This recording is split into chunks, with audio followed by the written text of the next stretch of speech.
Lights, camera, action. Welcome back to Flick Flash. Of all the awful, foul things to do following a season that has once again caused controversy, did that just occur, or what? Even though it will be difficult, this review will begin positively because it is the season finale. You cannot, however, anticipate that it will conclude in the same way. Let's start. In Elizabeth's home, Rosemary and Elizabeth are talking about the cancelled wedding. Although saying goodbye to Lucas was difficult for Elizabeth, everything will be okay. Later, Elizabeth's class confides in her at the schoolhouse that they are torn about supporting Mr. Bouchard.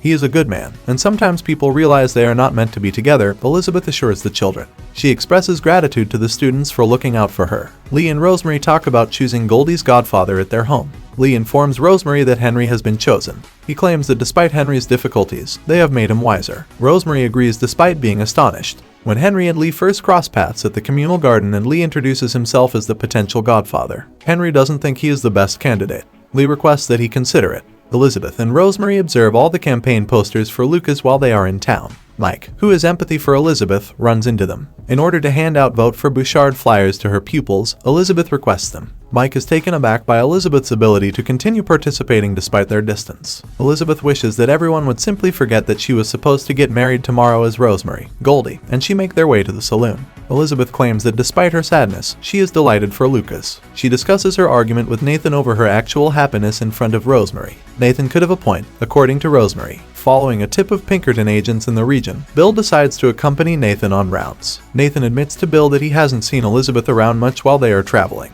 Bill questions whether that is deliberate. Nathan switches the subject and inquires about Madeline with Bill. Nathan says that it's the life of a dad for him while Bill tells him it's the bachelor's life for him. Henry is located by Joseph in the stables. Henry confides in Joseph that he doesn't feel qualified to be Goldie's godfather, but Joseph reassures him that it will be beneficial for him. May hurries over to assist Mike as he carries a load of canned goods outside the mercantile. Since Mike would love to accompany them and assist May in gathering clay for her masks, they agreed on a time to meet at the hot springs. Elizabeth and Lucas receive a call from Lucas in Capital City. He admits that running for office has not been simple. Elizabeth pledges her backing for him. Ned says to Rosemary at the saloon that he thinks everyone who votes ought to receive a button.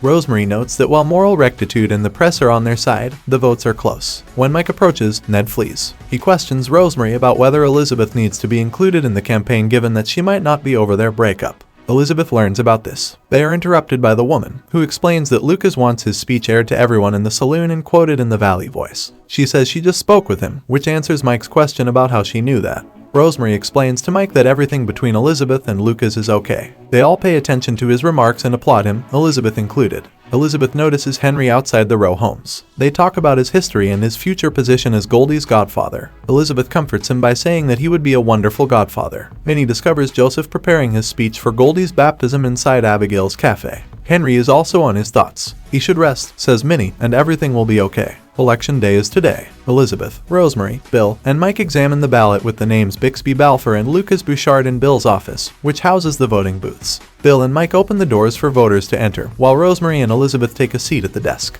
In the middle of the mayhem inside the tavern, Mike is cashing in on election day. He is running the restaurant alone because his wait crew is at the polls. When Mike realizes he needs to meet May, Lee and Bill arrive. Lee and Bill volunteer to take over. May is gone when Mike finally shows up to meet her. May walks into the salon in the meanwhile and confronts Fiona and Faith about the way Mike treated her. This indicates to her that he is not interested, she believes. Rosemary informs Elizabeth that the voting queue is going slowly when she is back at Bill's office. To ensure that no voters are lost, they plan to build extra polling places. Later, Rosemary expresses dissatisfaction with the amount of votes. They set out to vote in order to target the non-voters who aren't wearing buttons and urge them to do so. Nathan Grant hasn't cast a ballot, which Elizabeth observes. He is not in the jail when she enters looking for him. Elizabeth and Rosemary are worn out when the final voter exits the polls. Rosemary is told by Elizabeth to go see Goldie. Then Nathan arrives to cast his ballot. Elizabeth confesses to him that she was concerned he wouldn't arrive and wondered whether he was avoiding her. Nathan expresses regret for going too far and claims he had no right to interrogate her. Elizabeth feels grateful for his remarks. Mike apologizes to Bill and Lee at the saloon for missing May. May was unhappy, says Fiona as she approaches. Mike says that he only misplaced his sense of time. Fiona assures Mike that she won't interfere, but she feels bad for Mike and offers some counsel. To attend the baptism, Elizabeth and little Jack are traveling. Elizabeth advises Jack to wear his dad's Mountie cap after the wedding rather than when he wants to. As they all assemble to enter the church, they look for Henry, who isn't there in the crowd. Henry shows there and says he couldn't locate a tie as the choir begins to perform. At his arrival, Elizabeth, Lee, and Rosemary all grinned. With Minnie's support, Joseph puts his paper away as he gets ready to speak and talks from the heart. In the name of the Father, the Son, and the Holy Spirit, he immerses Goldie in water. When it is revealed that Lucas has won, the entire tavern explodes in cheers. Henry is discovered by Elizabeth in his former Goen Petroleum offices. Abigail's cafe is located across the street. He confides in her that he is attempting to make sense of both his present and future problems stemming from the explosion in his past. Though she constantly consoles him, Elizabeth's heart hurts for him. At the saloon's victory celebration, Fiona advises May to give Mike a break. He has been sending May conflicting signals, so she chooses to express her frustrations to Mike. She moves towards Mike as he moves over to her. They discover that they genuinely like one another as they speak over one another at the same time. He is pardoned by May, and they dance. Fiona and Faith watch, pleased that they were able to settle it. As Madeline walks into the bar, Bill notices her. Bill follows her outside as she leaves. When they learn Lucas had won, she tells him they were in Buxton, and Jamie urged they travel to Hope Valley to celebrate.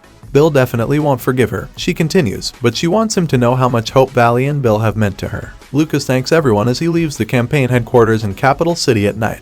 He walks away as a cloaked person moves towards him. "What are you doing here?" asks Lucas. Elizabeth visits Jack's grave and talks about her recent events. She admits that she can't take the chance of going through that kind of anguish again since she is frightened of getting injured again. She thinks Lucas is deserving of a wonderful love. Henry walks up to a home and gathers the confidence to knock. He knocks, and when she opens, he calls her by name, Abigail. When Nathan approaches, Elizabeth is still deep in meditation. She queries his purpose for being there. Before they can proceed, Bill enters and explains that he urgently needs them both because something has happened to Lucas. They all mount their horses and ride out rapidly. Thank you once again for being a part of Flick Flash. Until next time, keep watching, keep exploring, and keep that movie and TV magic alive. Don't forget to subscribe, like, and stay tuned for more exciting recaps. This is Flick Flash, signing off.